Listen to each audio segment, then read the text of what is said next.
Hey, Ben. I've Hey, been waiting for a long time. I've kind So of have I, pondered. for this moment. Yeah.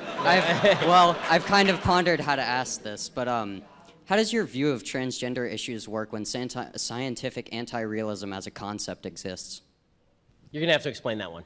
All right. So scientific anti-realism is the concept that when you see me, you see, you know, my skin, my hands, everything about me, but you do not see my cells. You do not see my atoms. You do not see the things that make up the things. They are just physical. So there is no really true way to prove, other than by hitting me, obviously, that I am right here, if it is only us two talking.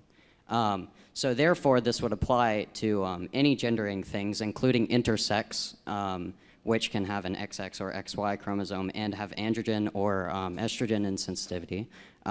So I just need you to narrow this down. Is yeah, the argument what that I'm things trying- that we don't understand the nature of things because we don't have microscopes, and therefore we can't determine sex? I would like to narrow it down to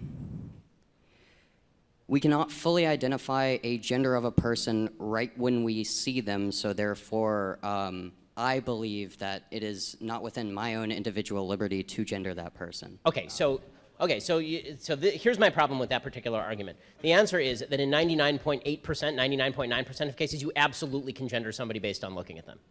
Like really, if you're going to use intersex people as an example of not being able to do that, this does not obviate the biological duality of sex upon which all progeneration is based for all of human history and for all mammalian species.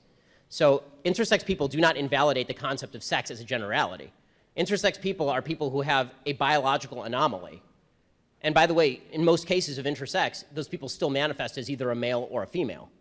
So the idea that intersex exists does not invalidate the idea that there is a male and that there is a female, or that in nearly all cases, I can tell the difference between a male and a female. Again, I'm not saying, by the way, that if you can show me your chromosomal charts that you are actually not a male, when I say that you're a male, that I should stick with that biological objective standard. Like my perception of you, in other words, is subject to my correct enunciation of an objective standard.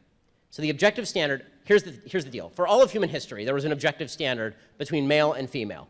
It was, for nearly all of human history, out of partial ignorance and partially because this is usually true, it was out of simply looking at people's genitals and assessing them based on their outward appearance, right? Which is still true for nearly all human beings on planet Earth at all times.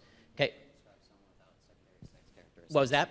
You can't really describe someone without secondary sex characteristics and gender them into something. Well, I mean, you can based on primary sex characteristics if you can see their genitals. Doctors do this literally at birth all the time, right? So this is but your point is correct. If somebody was male dressed as a female and I misgendered them and then they said, "Oh, look, I'm male," zip, right? Then I would say correct, and then correct. I would say, for all of human history, you were male. Now the standard is chromosomal. Right? It's the SRNY gene and all of this. There is some objective standard, in other words, by which we can determine sex. The problem I have with the transgender argument is that people are arguing that there is no objective standard, that no objective standard exists by which I can determine sex. And in fact, sex is completely subjective. I can determine my own gender based on no biology and, in fact, in abeyance of biology. I can have every single biological characteristic of a male, and if I say I am female, then I am female. This is anti-scientific nonsense. Yes, Caitlyn Jenner had every biological characteristic of a male. There's no evidence whatsoever that Caitlyn Jenner was a female, because Caitlyn Jenner was an Olympic athlete as a male, with all of the chromosomes and all of the junk and all of it. Right? That is it. That is a biological male. And then we are supposed to believe that Caitlyn Jenner is a female. Listen, I'm happy to call Caitlyn Jenner Caitlyn, because people can legally change their name. If I were out to dinner with Caitlyn Jenner, I wouldn't go out of my way to say Caitlyn Jenner is a he, because why would I want to have a bad dinner with somebody?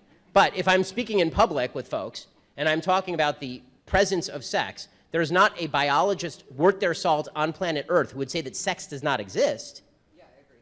So if sex exists, then what are the characteristics of sex? And the problem with biological anti-realism or scientific anti-realism, as you're suggesting, is that there is no actual standard of sex, that it's completely malleable. It's okay.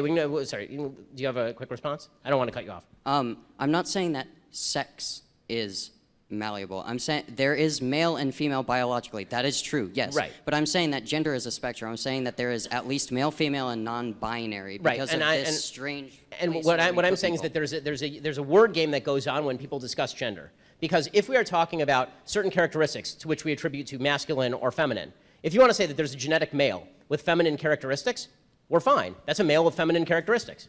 Fine. That's fine. I mean, okay. So you're a man with feminine characteristics. That's cool. Who cares? Okay, but that doesn't make you a woman. In other words, if you are going, what we are now doing is we're playing a semantic game where we say a male with feminine characteristics is a woman. That's nonsense. Or a woman with male characteristics, masculine characteristics, is a man. That's nonsense too.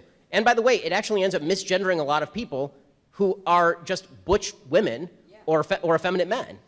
Right? So all of this, so in other words, by trying to separate out gender and sex completely, and then by using terms like male and female or woman and man that are innately connected to sex, what you are doing is deliberately, not you, what people are doing is deliberately confusing the issue such that you get idiocies like Ilhan Omar writing to the Powerlifting Association of the USA saying that a transgender woman who is a biological male should be able to compete against biological women because it is a myth that men can pick up heavier objects than women.